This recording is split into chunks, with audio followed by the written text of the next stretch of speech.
This is what Judy was referring to about the technology. These will circulate in a rather irritating manner for about 10 minutes, and then I'll move on to some other slides. I find myself in a very unusual position. I've now been in full-time work in British universities for about 26 years, almost exactly half my life. When you make the application to be a professor, at Glamorgan, it's quite a sensible and streamlined procedure, but you're actually required to think over your work. And in a way, it's the first time you are required to think about your own work. And the point that really struck me, which I wasn't expecting, was that there was a sort of consistency. I'm going to be talking about my work as a block. I'm probably going to give you an impression that it was sort of planned, but I want to assure you it was not planned. And there's a good sort of historical rule here. The participant, the eyewitness, is not necessarily the person who sees most. Often the participant and the eyewitness doesn't get the full picture, or perhaps more accurately, the full picture doesn't become clear until about 26 years later. So I'm going to try to share with you what I think of as a consistent theme within my work. In fact, Julie's actually done a very good introduction, so you've got a fairly good idea about what's coming. It's quite difficult to begin a topic like that, so I'm going to begin by telling you two anecdotes from academic life, directly opposing positions. The first one will probably make you laugh. The second one is a rather more serious anecdote. The first one concerns a conference I attended in about 2003, where I was giving a lecture on Breton history, and I was with a panel of other people talking about Breton history. And I was second, and the first person, an American professor who will remain nameless for the point of this anecdote, spoke first, and I obviously heard his paper. I liked his paper. He spoke with clarity, he spoke with enthusiasm, and I said at the end of the session how much I admired his paper.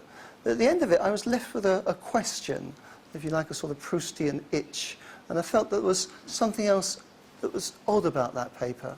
And I went back and I read my own notes. The conference I attended was 2003. I found this article from 1965 by the same professor, which had produced substantially the same argument and the same evidence. And I was actually quite stunned. I didn't know what to think. But part of me actually admired this man, that he discovered the topic in 1965, and he could still speak about it with enthusiasm and clarity and coherence in 2003. And you might think of that man as an example of sort of perfect integration. He was working very well within the academic system. The other example I want to cite actually comes from the University of Glamorgan, comes from one of the lectures I was giving. It was a lecture that I'd been taken some instruction from Fiona, and Fiona had introduced me to what she calls the workshop method. The workshop method is a sort of rolling lecture. You talk for a bit, then you set up a problem, and you ask the students to discuss the problem in small groups, and they report back. It's quite a good way of encouraging participation. This lecture was to quite a large group of students, about 60 students, most of them from the valleys, some of them from a bit further, most of them fairly young, a few mature students, roughly speaking divided equally male and female, but amongst their number, one veiled female Muslim student. So I began the lecture, talked for about 10 minutes, set up the first problem, told the students to discuss it, gave the necessary next instruction, which is do not sit in silence, and then do what I always do at this moment, which is to stop looking at the students, because if you look at the students at that moment, they feel shy. So I turned away, pretended to look at my notes, checked that PowerPoint was working, stare out the window, and there was a sort of healthy buzz of conversation in the room. Things seemed to be working fine. So at that point I looked up, and I was right. You know, most of the students were in small groups, most of them were discussing the issue with greater or lesser dedication, all of them, except for the one veiled Muslim student, who was then sitting almost exactly in the middle of the room, suddenly looking very, very small and absolutely alone, as if there was a little cordon around her and absolutely separated. And at that moment, it was one of those strange things, our eyes met. And she wasn't looking angry, and she wasn't even looking miserable, but she did have a sort of look on her face of, so this is how it's going to be. This is what it's going to be like at Glamorgan. And perhaps not surprisingly, she did drop out a few weeks later. And that's an example of almost perfect non-integration. Through no fault of her own, she couldn't really belong in the university. I did manage to solve the problem on the day, but solving the bigger problem is somewhat more difficult. What I would do would be to situate my work somewhere between those two extremes. In the more optimistic version, I'd like to think I was a bridge between those two extremes. You can imagine yourself what the rather more pessimistic version might be. The Vice-Chancellor's already said something about my work. One thing that people always say when they look at my CV or hear about some of the things I've published, they tend to always say, it's an enormously wide range. How can you write about so many different things? And I've never been entirely convinced by that. For one reason, when people say that comment, there's often a sort of undertone of criticism. There's often a sort of implication that maybe that's just a bit too wide. Maybe I should be a bit more like that American professor, ploughing the same field decade after decade. Maybe that is the right model. And secondly, I've never been so sure that the amount of ground I've covered really is so wide. Yes, I've looked at female teachers, Galicians, Bretons, refugees, Muslims. But I've been largely studying one country, France, with a few excursions into Spain, into Germany, into Britain, and largely also within 2 centuries. It strikes me that under conditions of globalisation, and globalisation isn't something new, it's something which has been going on for centuries, as societies are growing more interconnected, as cultures are having, willingly or unwillingly, more contact, the idea of looking at a fairly broad range of issues, looking at a fairly broad range of societies, is actually sensible, and it's what most people ought to be doing. But above all, I'm not absolutely convinced that I have looked at 5, 6 or 7 different subjects. It often seems to me that I've been telling the same story, but in 5 or 6 different contexts. And it's that story that I really want to try to share with you today. If there's a single theme uniting these different topics, it is that idea that for one reason or another, I'm interested in, I'm concerned about, I'm fascinated by the minority experience. You can use the word minority, the marginalised, the oppressed, the repressed, but it comes to the same sort of idea. And above all, I've been fascinated when that minority group actually comes into contact with the authorities. And that, to my mind, means a history of what I term micro-meetings, meetings at grassroots level. The examples of that would be when the schoolmistress meets the school inspector, when the Breton peasant attends the political festival, when the refugee finally gets to meet the aid worker. And I've tended to study those very small-scale micro-meetings. I'll come out of this now.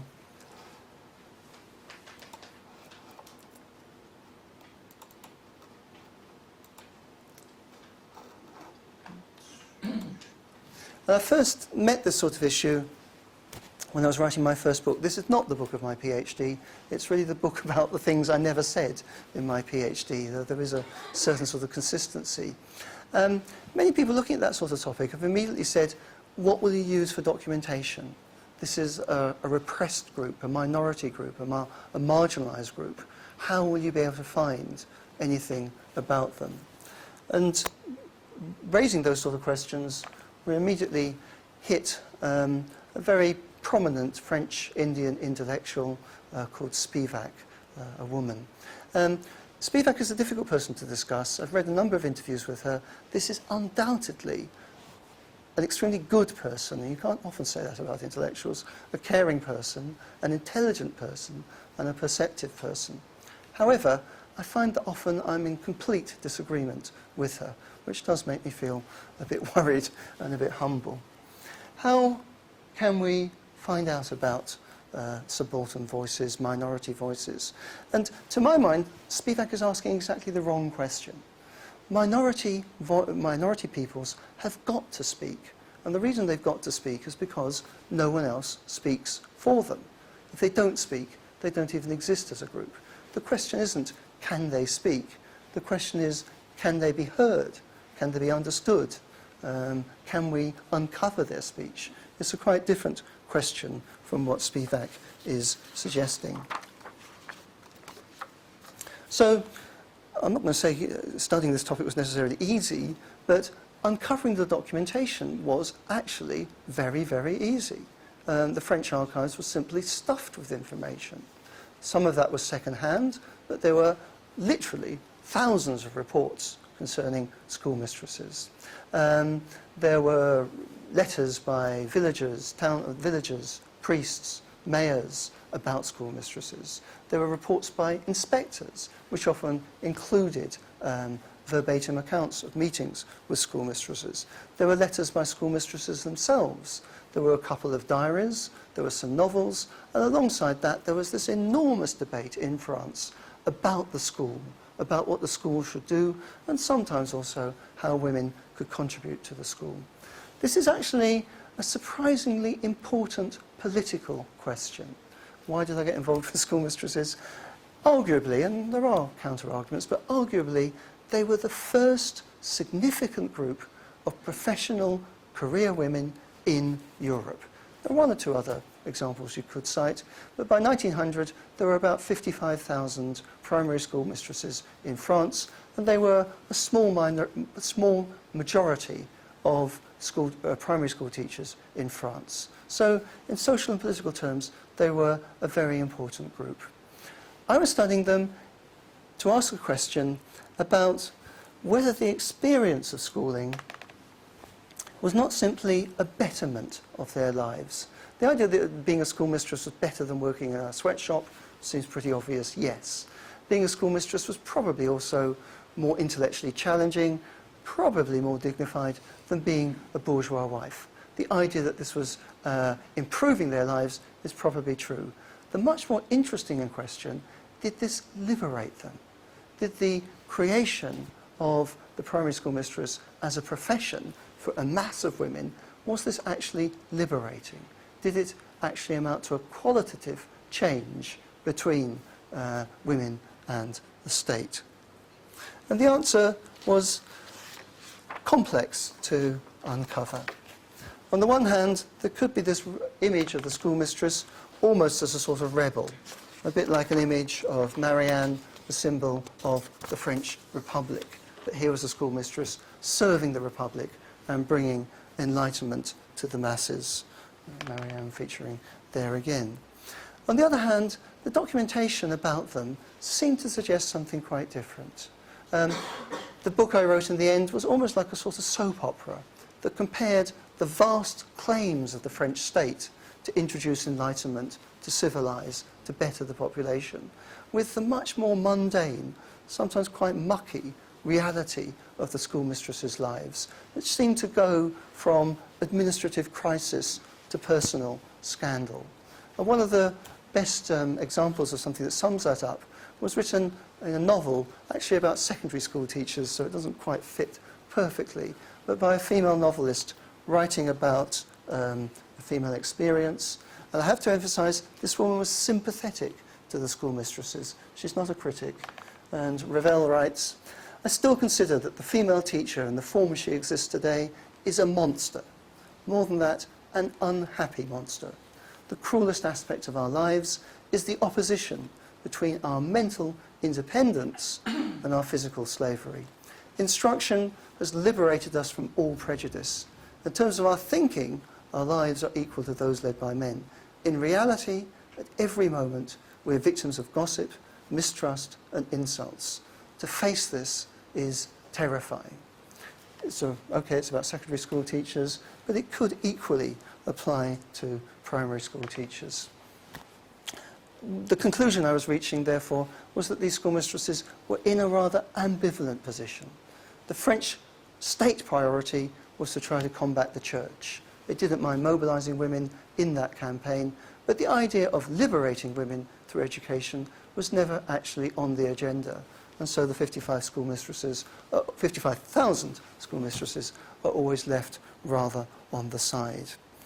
Right, I did most of the research of that book before I got to Wales. I actually wrote it up while I was here in Wales, and I then began to look around a bit more. coming to Wales did make quite a difference. I did hear another type of discourse about majorities and minorities. But in Wales, the discourse seemed to be in rather different terms. The minority certainly felt, the Welsh minority, the most popular minority, certainly felt alienated from British culture, certainly felt alienated from the British state, but rather than demanding inclusion, which after all is always what the schoolmistresses wanted, many Welsh people actually seemed to be quite proud of being separate from British culture or the British state. And that made me think much more about majorities and minorities. And still keeping my fascination with the French archives, I began to think, how could I try to address some of these issues? And it took a few years, but eventually I got to Brittany. And if you can't remember where Brittany is, here's a brief visual reminder. And again, there were many continuities here. One continuity was the stress on schooling.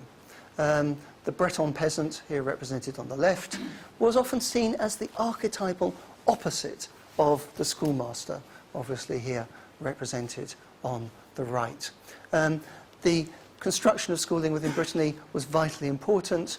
The enforced decline of the Breton language was part of that, but only one part, and never really the priority for the French schooling system. I also noticed something rather unusual about Brittany.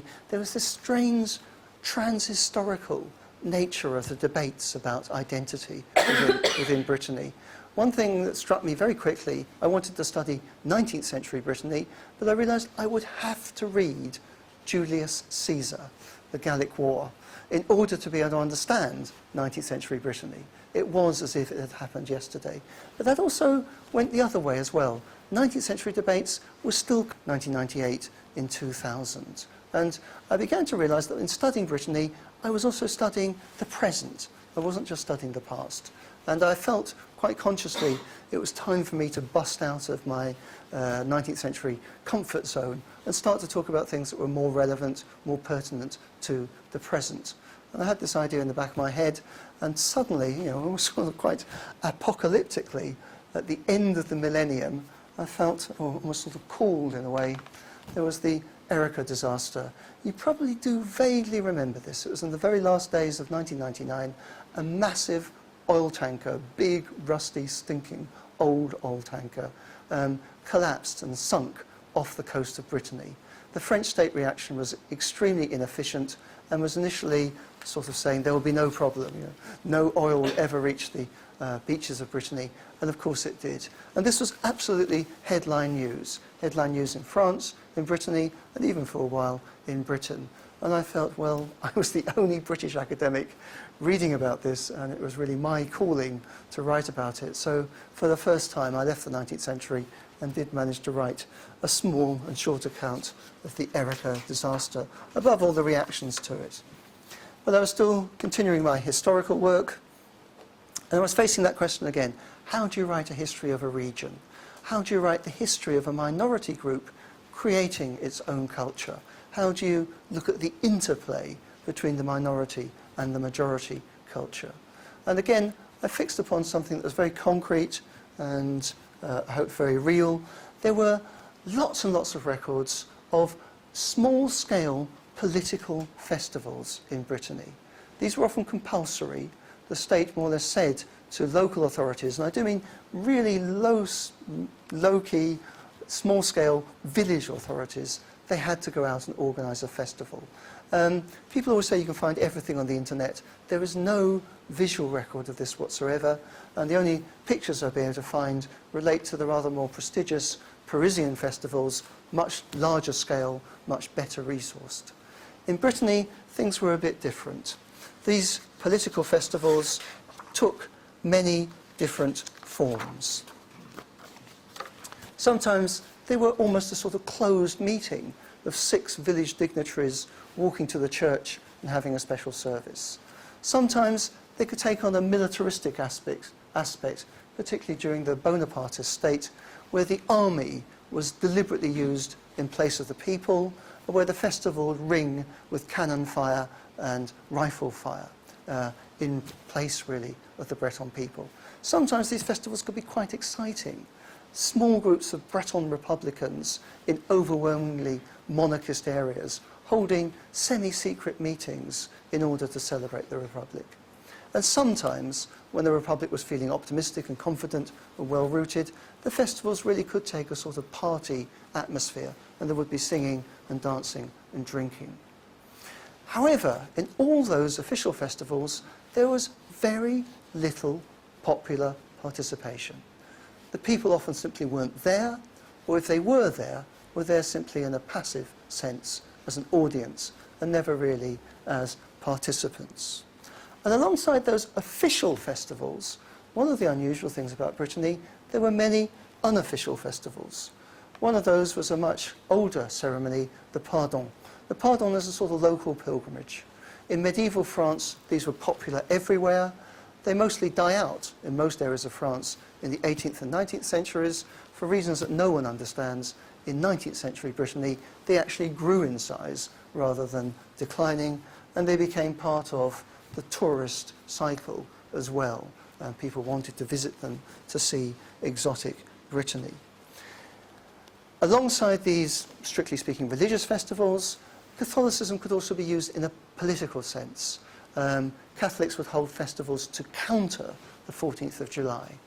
Catholic villagers would have near riotous demonstrations if they thought the Republican state was challenging their church. Right-wing groups would actually mobilize right-wing Catholics to oppose anti-clerical legislation. And it struck me, this record of demonstrations and counter-demonstrations was, I'm sorry to use the cliché, rather like a text. This was comprehensible. The subaltern, the others, the marginalised were speaking. They were speaking with their bodies. You could read their presence. You could understand their presence in this record of festivals. And that was one of the biggest themes within my book on Brittany. And again, the idea that it was difficult to find the documentation, no, it wasn't. Again, the archives were stuffed with this sort of documentation. You just had to think about how to read it.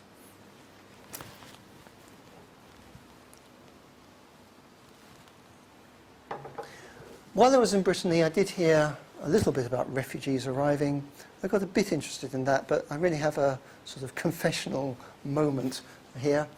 The political philosophy which has inspired me most during my 26 years has been the political philosophy of anarchism.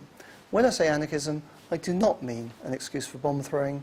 I do mean the political philosophy which has inspired William Godwin, Ursula Le Guin, Noam Chomsky, Oscar Wilde. It's a very demanding political philosophy, and what it demands above all is absolute political honesty.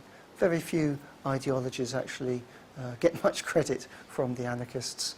Round about the same time I was looking at Brittany, I decided I wanted to study not anarchism, but anarchists. And what I did was to locate the biggest anarchist movement ever in human history, which is the one in Spain in the 1930s, when there were 1 million, maybe even 2 million people enrolled in anarchist organizations. And I decided it would be interesting to study them in an unusual circumstance. And that circumstance was their defeat after the Spanish Civil War in 1939. And I hit upon what I thought would be quite a neat idea of comparing different traditions under these extraordinary circumstances. About 500,000 refugees left Spain in January and February 1939 and physically crossed the Pyrenees on foot in January and February 1939.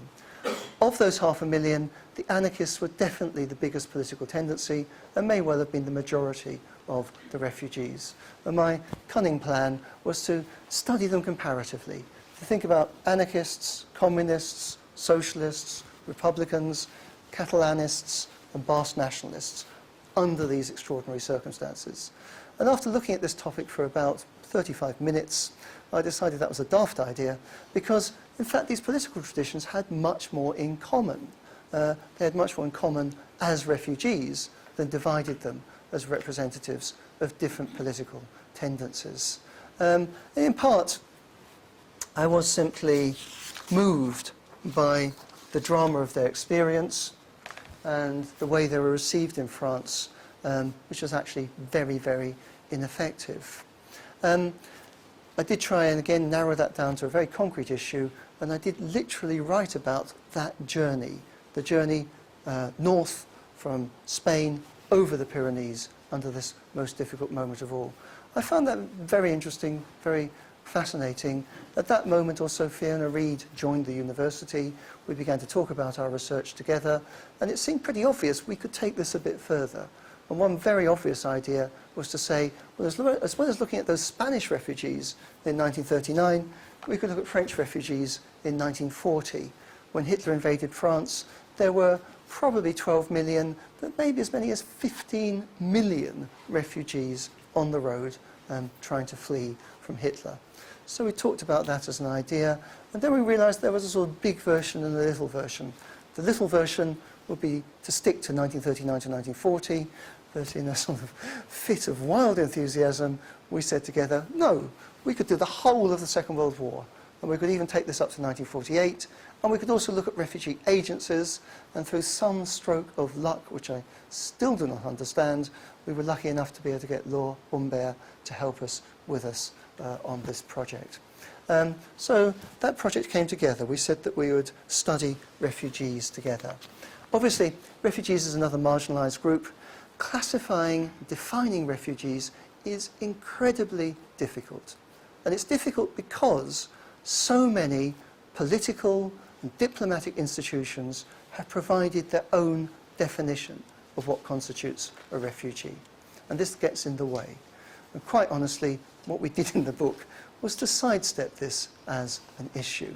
We devised our own pragmatic and provisional definition of the refugees we would be studying. And we hit upon the idea we would study groups of people, not isolated individuals, and we'd study groups of people with some claim to represent the majority. That claim sometimes could actually be the literal statistical demographic truth, but nearly always was symbolic or cultural in its nature. We also, though, did what historians do when we're given a difficult conceptual problem. Rather than trying to solve the problem, we discuss how the problem has been discussed. And so we talked about how refugees have been defined, and it was fairly obvious after a while. Refugees have been defined in three different ways. They've been defined as rogues, as the international equivalent of tramps or vagabonds. And people following this sort of argument are also saying these people deserve no special rights, no special reception. If anything, just send them back. They're not worth taking seriously. They've also been defined as victims, and this tends to be the dominant discourse of the refugee agencies themselves. It's an attempt to wipe refugees clean, and particularly such agencies will talk about innocent victims, and they will stereotypically focus upon women and children as examples of innocence. This is quite a good way of raising money and even mobilising charity, but it does negate the political capacity of refugees. It does negate their own political history. Lastly, most interestingly, when refugees write about refugees, refugees describe themselves as heroes. What can look like a sort of outbreak of mass hysteria or panic is written about by the refugees as a tremendous achievement, as something to be celebrated rather than something to be decried. Finding documentation for this sort of argument, again, we started off thinking the archives will do it, and we went to loads of different archives. I think we got up to something like 20 archives, 24 archives. But towards the end of the book, the best sources actually seem to be those first-person autobiographical sources by refugees themselves. Often not bestsellers, often not by the best, biggest and most prestigious publishers, but still there. Once again, subaltern people, the minority people, want to talk about their experience, want to express their ideas. So that was how we wrote Outcast Europe, and that was another, I think, consistency. At approximately the same time, and the chronology is not perfectly exact as you'll followed, Well, it was 2001. I was still trying to write about Brittany, and then probably, like everyone else in the room here, I was hit by 9/11. And I think probably like most people here, I just couldn't understand what was happening on the 11th of September, and I couldn't understand how to think about it. But within a few weeks, I was growing very, very frustrated, because it seemed we would be given a very stark choice, that either we accepted this mad, pseudo-Muslim, murderous leader as representing the oppressed of the world, or we accepted this rather bumbling, inarticulate, not very intelligent, and equally murderous leader as the representative of the Western world. And neither of those choices seemed very good to me, and it struck me that there had to be, to coin a phrase, a third way. There had to be some sort of alternative.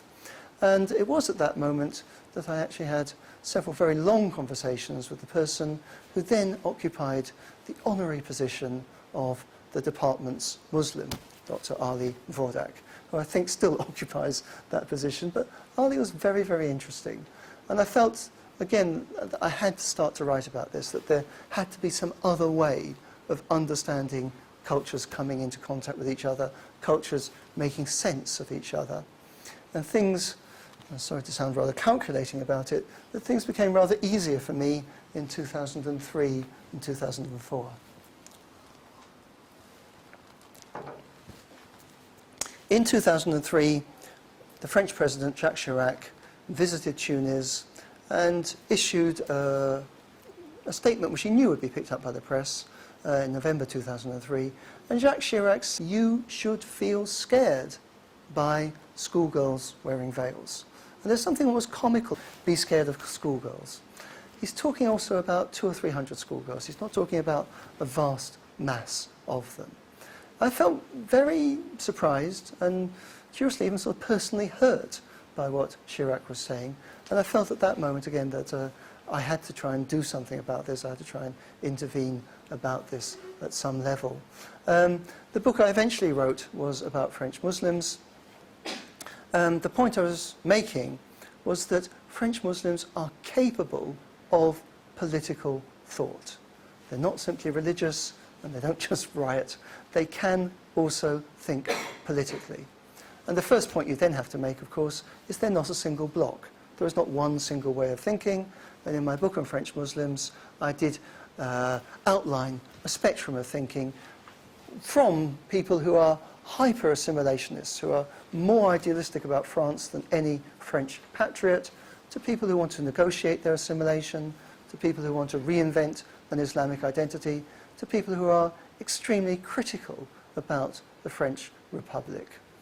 And now, moving towards the end of my lecture, but it's going to be a while yet. Most of the students here know that if I'm giving a good lecture, it will also include a joke. We're now getting onto the joke. But as the students know, George Orwell once said, "Every joke is a tiny revolution." He was wrong. Every joke is a very long lecture. And my jokes need to be explained at great length. So we're getting on to that point. A long joke. And by and large, the French has been absolutely awful. I mean, a source of national shame. But there has been just one or two outbreaks. And we've got here a two-part cartoon. You've only got the first part of the cartoon. It plays upon a number of stereotypical themes. The first stereotypical theme here is that the slum dwellers are synonymous with the Muslims. When we say slums in France, by the way, banlieue, we're talking about very modern housing estates, huge, great, hyper-technocratic, hyper-modern housing estates built in the 1960s and 1970s, and since then allowed to decay. It is a cliche because the population of the housing estates are not simply Muslim. They come from all over, from Asia, from Africa, from Southern America, and they include many native-born French people. It's a highly patchworked, multi-ethnic population. But this joke is playing upon this. The man on the left is a minor housing official. The couple on the right, as you will have guessed, a Muslim mother and her son. And the bureaucrat is speaking management ease, bureaucrat ease, And he does start off with that devastating statement of it's simple. That's it's simple in the computer sense of the word. You know, when someone tells you, here's a new computer program to use, it's simple, you know what that means. That means you will not be able to understand it. If they say it's complicated and we can provide help and you'll need several goes, you think, well, maybe I'll understand. But this is, it's simple in the computer sense. And then he is speaking very badly, so it is very difficult to translate. But he says something like, henceforth, we observe a certain number of criteria by which we establish a coefficient which will lead to a points quota, which will then make you eligible in order to be able to change your apartment. All right, it's good bureaucratese. And then part 2 of the joke, he says to the son, could you translate that for your mother? And it's a good joke about the way the French state has been speaking to Muslims, or maybe more accurately, has not been speaking to Muslims.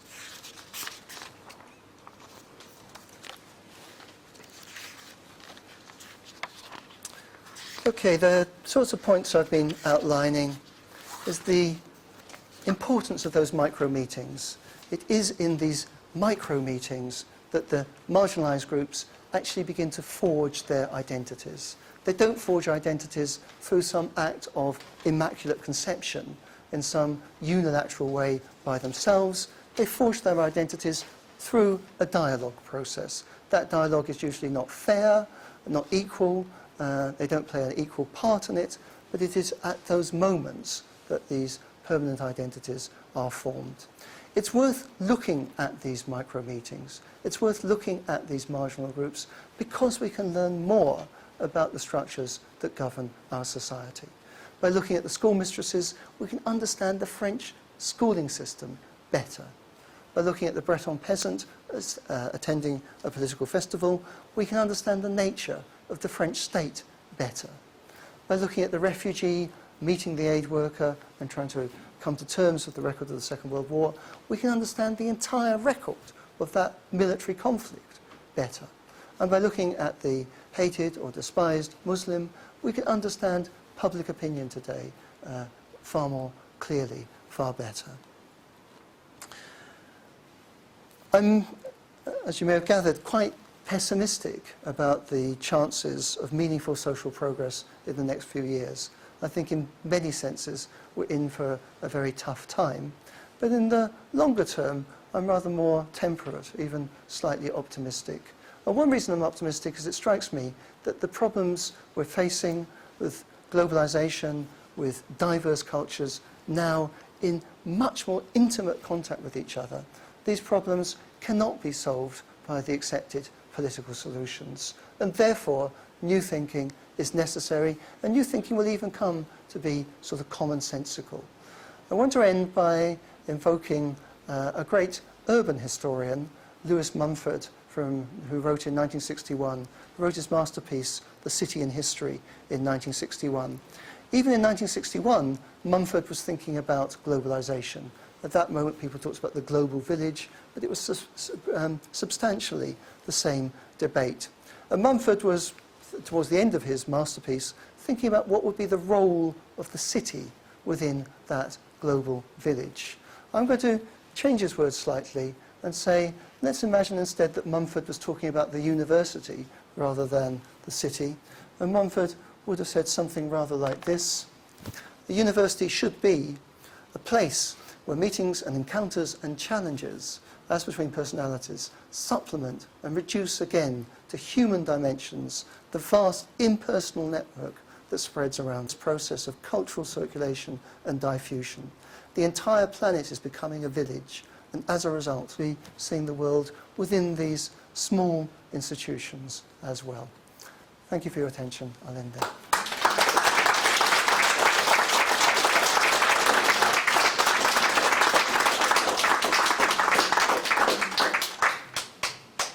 Thank you, Sharif. Sharif has kindly agreed to take some questions. So does anybody have any questions for Sharif? What's your next target?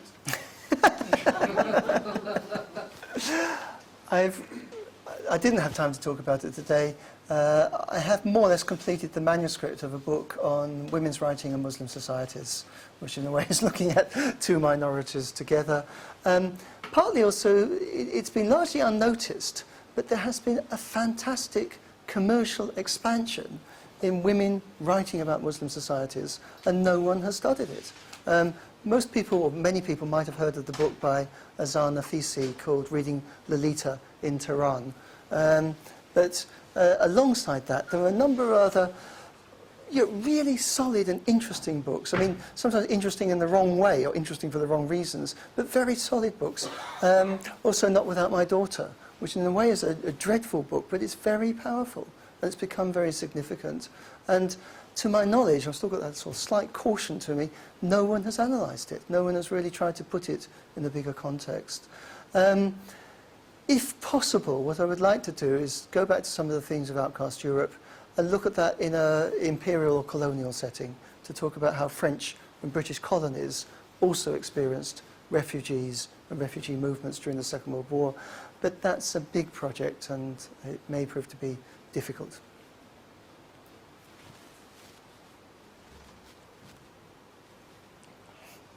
Brian? Hi, Sharif. Thanks for that.